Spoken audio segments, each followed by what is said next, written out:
choosing to try and digest Prince's discography is the biggest undertaking for this series thus far, and likely ever. He wrote music unstoppably, a musical Stephen King. He's kind of done every song title possible. There's plenty that could still be published, depending on how much his estate disregards his wishes, and many de facto Prince albums where he wrote and sometimes even performed the whole damn thing under a different name or for the sake of a protege or protege band. For video cogency, I'm sticking to studio albums credited to Prince or the symbol he became, with or without whichever backing band did or often didn't play on each album. I'll still refer to him as Prince throughout because that's the artist's first name. I'm ranking the published albums from my perspective, and the rest ain't my story to tell. Prince is the most prolific example of talent in the history of pop music, and to truly consider his work takes months of immersion. His talent was oriented toward performance, and I didn't get the chance to see him perform. Ranking the albums, we get to focus on his backup talent, composition, as well as studio performance. With the sheer quantity, maybe you can't expect much depth, but the sum and nearly constant thrills. Ranking stops making sense with this many, and I know I'm against the tide on a small few of these, so when you see this symbol on the screen, no wait, that won't work. When you see this wall on screen, that's when I'm asking you to cope with it. If you think I'm wrong, go find some different lists that agrees with you. Do you wanna rank albums he made?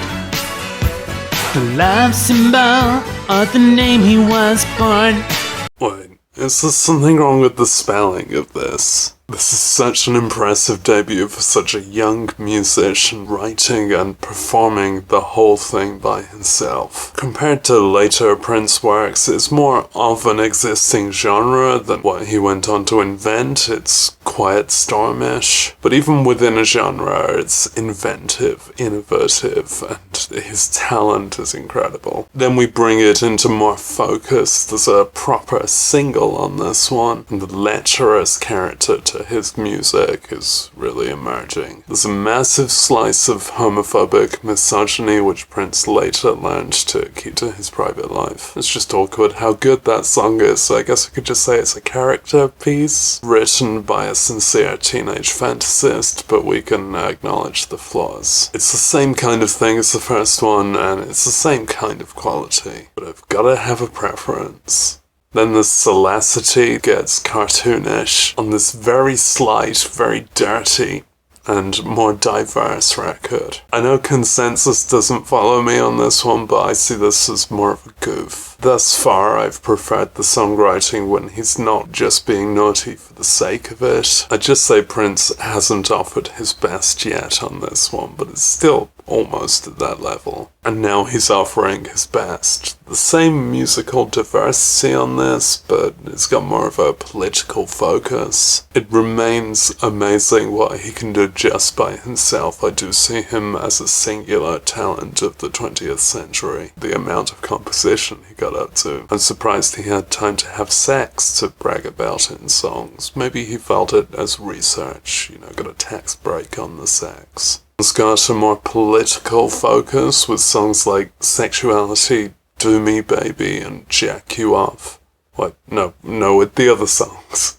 This one shows Prince going from great to really important. And then we've got full focus on the Prince who's very important to 80s music. Generally, I'll observe that the 80s does bad things to existing musicians. They start to make some pretty horrible music in that decade. Prince completely circumvented that, maybe because he belongs to the 80s. I know some of that was slightly earlier, but, well, he was ahead of his time. And everything about his approach to music innovated. This album has some of his absolute very best, and the very best of Prince means just like the very best of things ever. It's got quite a lot of other ideas on it too, but it does drag on. I guess one weakness of 80s music manifests here in them all being kind of like 12-inch mixes. 99 brings more of a full band sound, although actually it doesn't actually bring more of a full band. It is again almost entirely performed by Prince. But I guess he got used to touring his music. It started to be written for that perspective.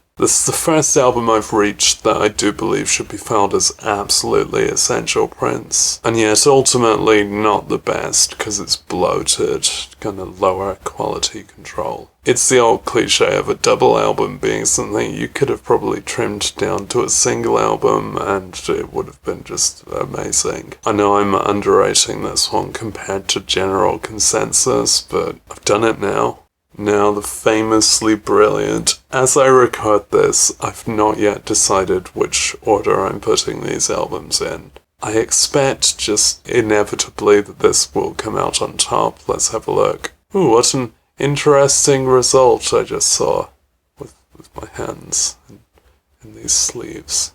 Yeah, it combines every strength I've mentioned thus far, and probably a few I haven't, being inventive and funky and danceable and just truly epic as an experience. It's got this lovely smoky vibe to the whole thing, but song by song it is also really diverse. And the kinds of sounds that hadn't yet exactly been recognized as songs. Then shift to something a bit less epic, but a lot more colourful. And that's just a great application of creativity. I think having the perfect pop single on this overshadows the rest of it in public interpretation, but it shouldn't, because the rest of it is a similar level of quality, not that much lower in accessibility, it's just quite varied. Still absolutely great stuff. Parade makes the Prince formula so concise. It's just honed in. Again, one brilliant single, one of the best songs ever. It kind of shines through the most in public perception. And again, the rest of it is very worthwhile. It ends with such a tearjerker until you realize it's eulogizing his character from the crappy kind of comedy movie. I've not seen it. I've not seen Purple Rain as I record this. They're films. Am I going to call this the best? No, I don't entirely get what people see in Sign of the Times. I mean, it is still the same creative mind producing a lot of work, but to me it sounds like various unfinished ideas kind of thrown together. Maybe because it literally is. So to my interpretation, it's got the vibe of the later invention B-sides compilation, and it kind of just drags through some middling material by Prince standards for quite a while. This is Prince still in his era of absolute greatness, but to me it's not that good of an example of it. I think I'll always find pitch shift vocals a bit off-putting. That doesn't sound feminine or even really androgynous to me. It's quite a bit of time wasted on these formless funk jams that I'm sure are exhilarating live, but on an album you're just waiting for it to get some actual content. Still, I know it's preposterous that I seem to have negative things to say about this. I'm just comparing it to what we've heard thus far. I know I'm going against the received wisdom on this, and you can place your downvote on the video now if you want. Now?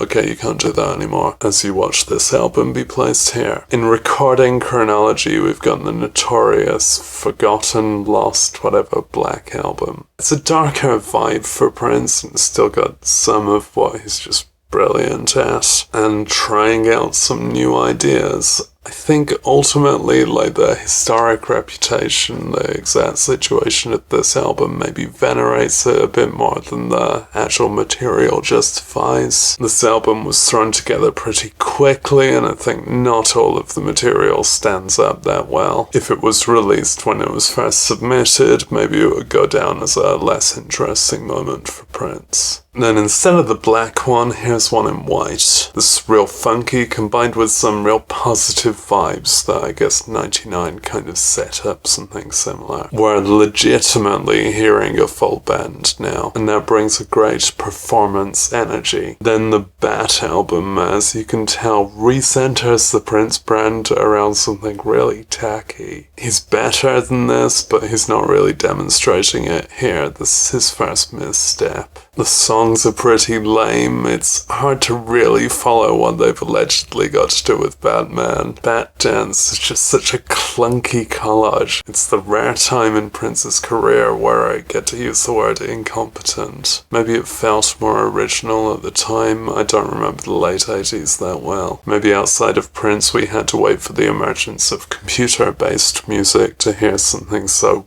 rubbish. I know this album has its supporters, but I think the kindest thing you can do with it is pretend it doesn't really count as an album because it's a soundtrack, but that doesn't really work. Some of the best ones are soundtracks. Yeah, another film soundtrack, another film that he was the main star of, a sequel to Purple Rain, and this one that he also wrote. There's the biggest sense of a collaborative approach in Prince's discography, with multiple tracks being sung and performed by other acts. That just populates the world of the story. There's loads of content on here and a pretty high bar in general. Couple of duds. Maybe if the film were more celebrated, we could celebrate the album as much as we should. 90s Prince is ready with a 90s sound, but just not yet an established quality control standard. There's some absolutely great stuff on this, but not much. It was when that vibe and that idea and that band was honed into a completely pretentious concept album that it really worked. We're back to musical excellence. It actually took me a while to really get this one. Maybe it took some musical adjustment. I guess I didn't have that refined a palette back in 92, but I really get it now. It's a great way to go forward. Now we reach the real mess of the 90s in Prince's career, Test Splash.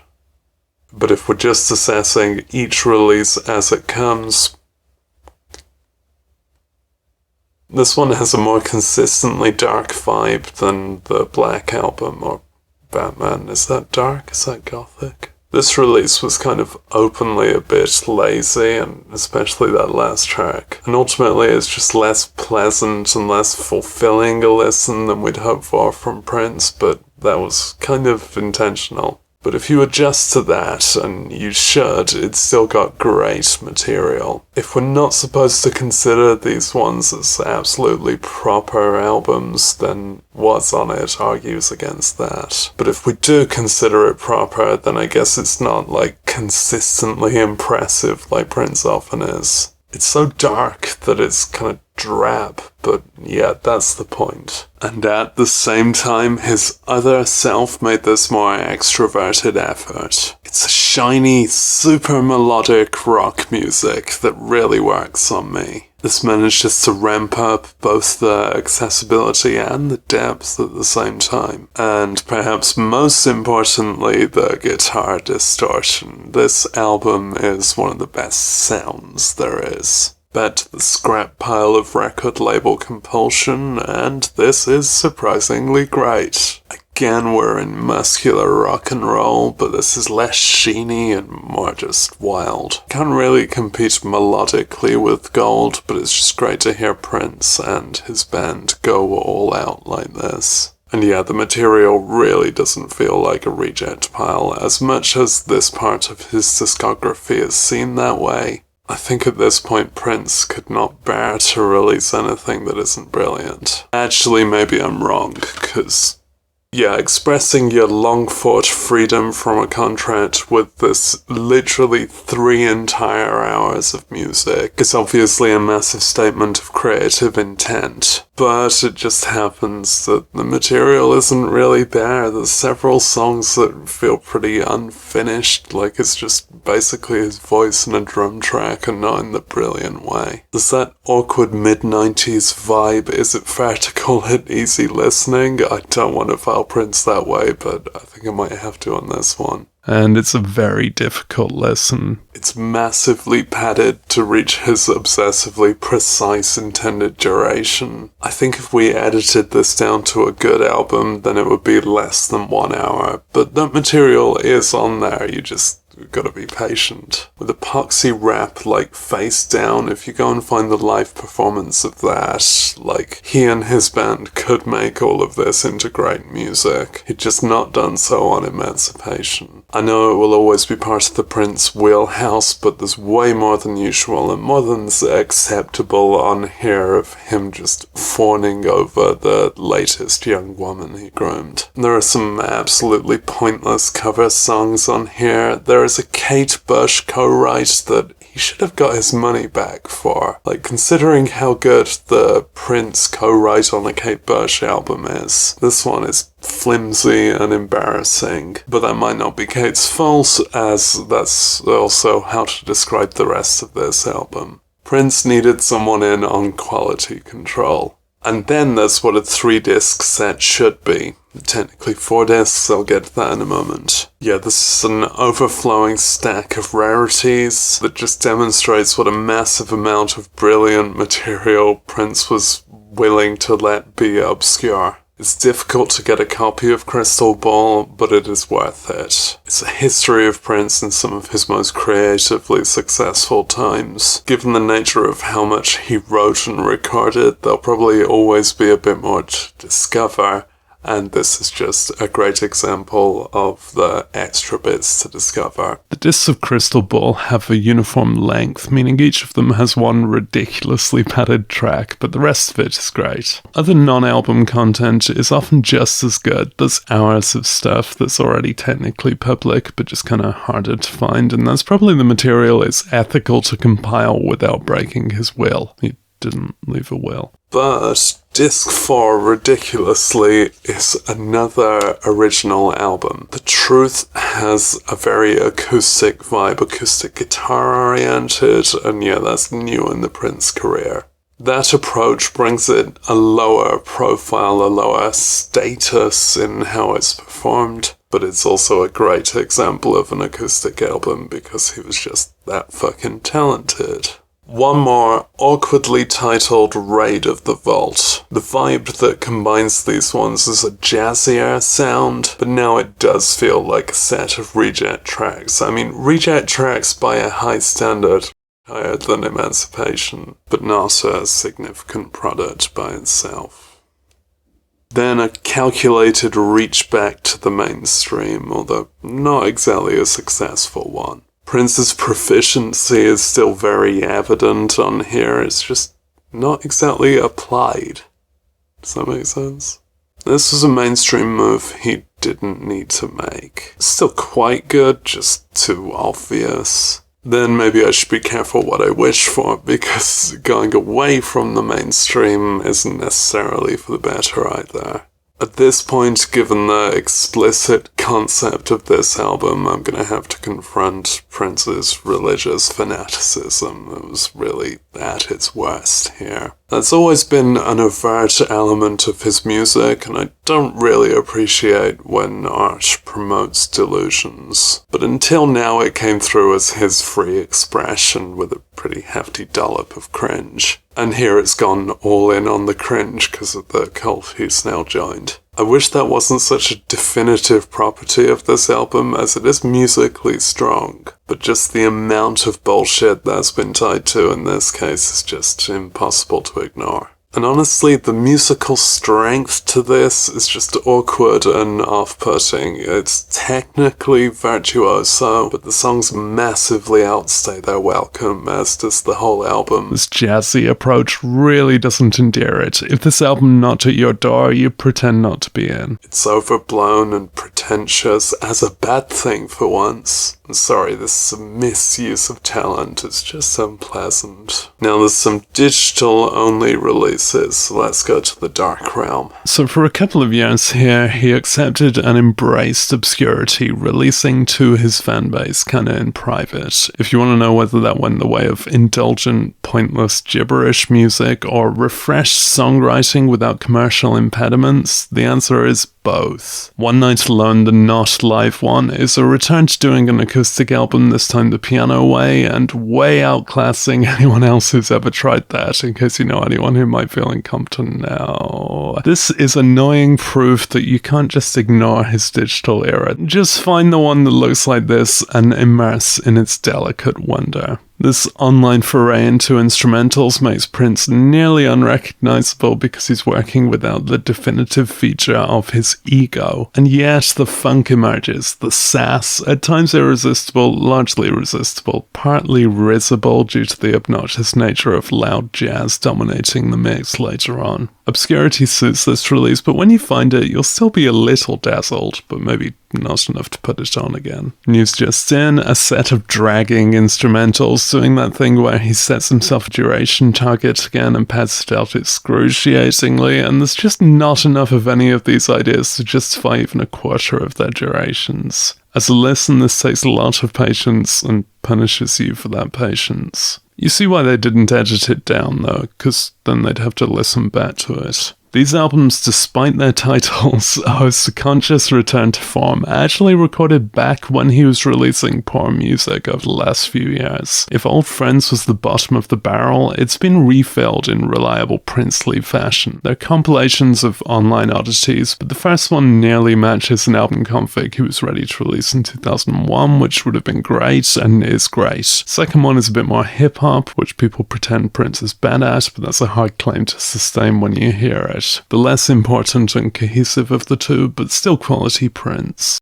Welcome back. Musicology. There's a quiet funk to this one. It's Prince's music lowering its complexity in order to increase its sophistication. That is very much the right move at this point, but just not remarkable in the grander scheme. That's coming up next. Because 3121 takes that vibe and just makes it more confident. This is Prince ready and equipped to be relevant in 2006, considering how much the then current pop stars had ripped off the Prince vibe, like Justin Timberlake. The single Black Sweat just absolutely serves. It shows the Pretenders how it's done in such a modern and 0% retro way, and the rest of this approaches a similarly funky vibe from different angles. There's a couple of awesome piano solos in the last couple of tracks that makes you check the credits and have a look whether, like, Mike Garson is playing piano for Prince now.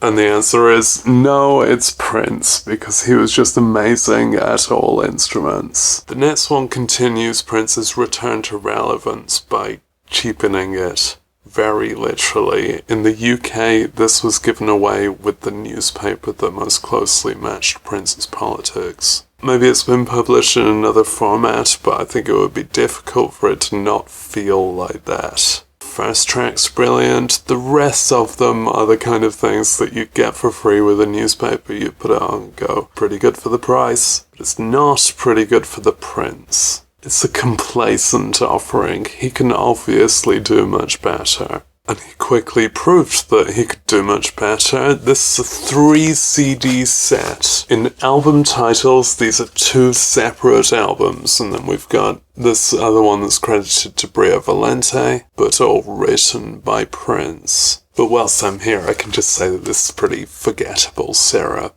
Like, he wasn't saving his best material for his protégés. It at least strikes a consistent vibe, you know, it comes across as it was intended. Prince does have an impressively long track record of nurturing young female talent that he thought he could have sex with. But this video ain't about that.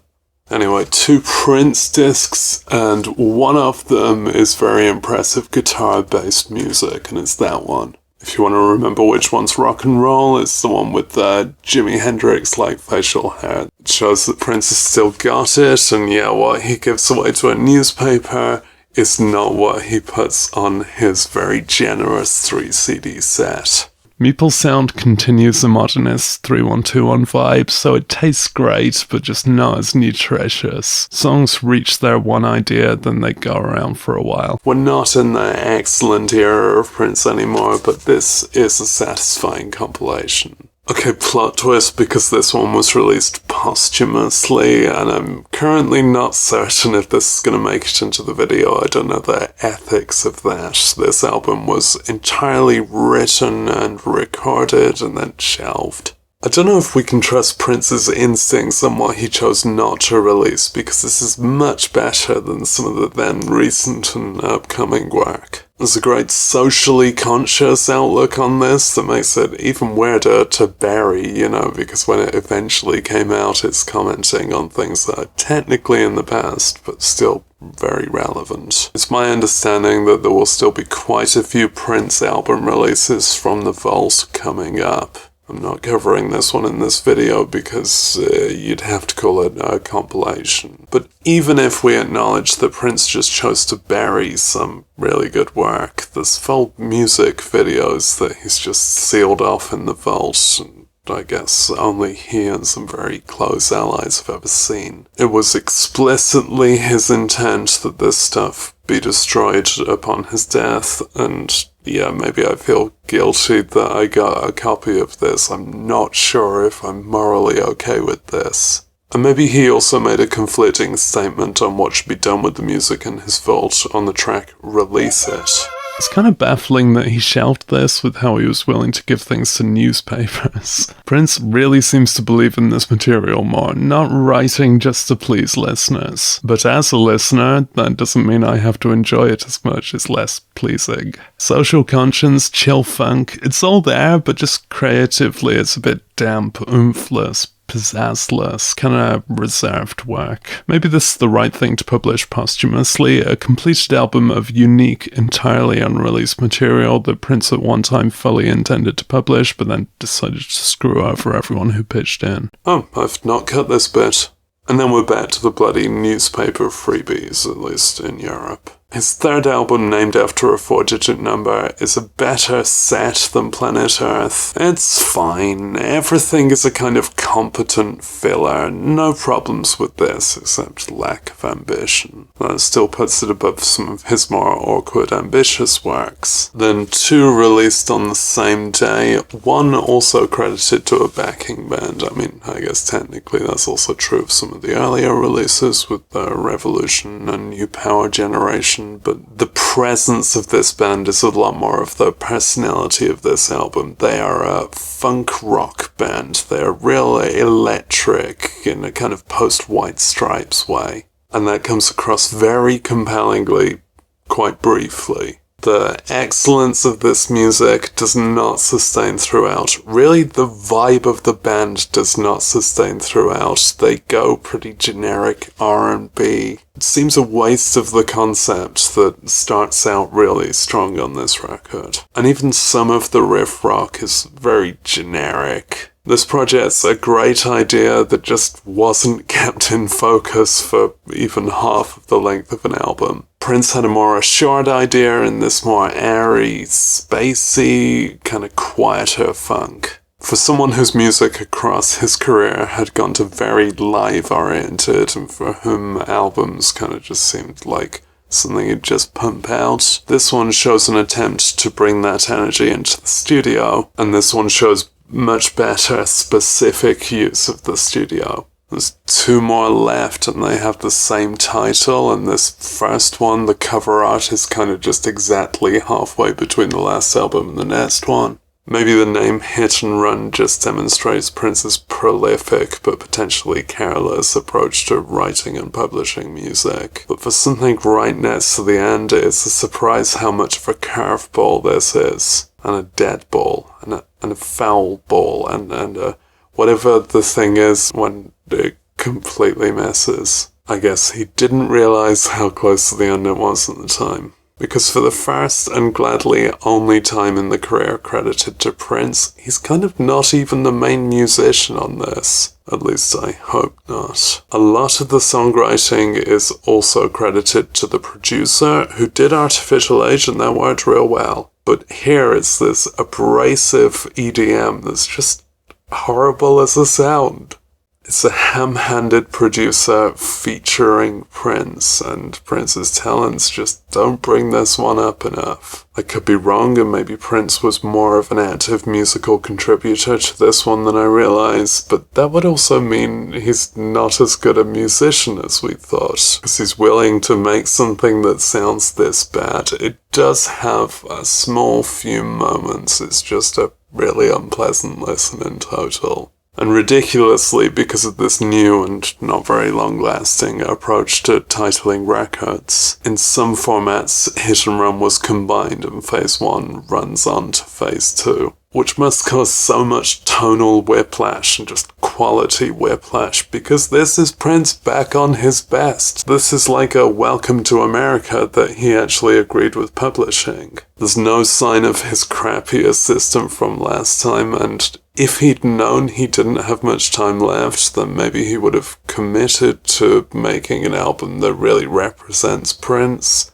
and it would have sounded just like this. I guess Prince has been in legacy mode ever since I turned the camera back on after those digital-only releases. But this is an overt product of legacy mode. In sound, it doesn't commit to one particular vibe like the last few have. It's just a reliable and satisfying and partly great Prince release. The social conscience is back. The fun of a band collective is back. It's the vibe that Prince is best at offering, and, sadly it's the last that he managed to offer. And that brings us up to the mortal cutoff point, though I've included one thing released since then, and there may well be more. There's so much more in B-sides and Lucy's and pseudonyms and live cuts, and it's exhaustingly good. He lived music intensely and devoutly with a vision that was for the people, but mainly for Prince, a private artistic satisfaction that we get to share in this amount of, then however much more seeps out in the upcoming few centuries. He had teased and hinted at a lot more releases, and all signs point toward them being real completed material, and albums are just the start of it, really. That took a long time to go through. I guess I'll make this make sense in the edit. Thanks for watching.